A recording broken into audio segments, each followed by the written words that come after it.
largest continuously operating cableway crane system in the world, with a lift capacity of 150 tons. The crane is used to deliver large equipment from the road to the powerhouses below.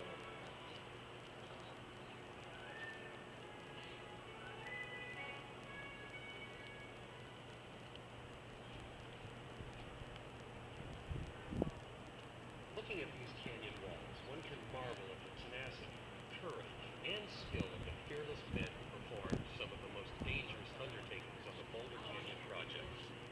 These brave characters, called high stealers, swung from the top of the canyon walls by a single rope on a small chain, drilling, blasting, and chipping away at the rock. They worked the walls to their solid flat foundation to prevent the natural rock from falling on workers below.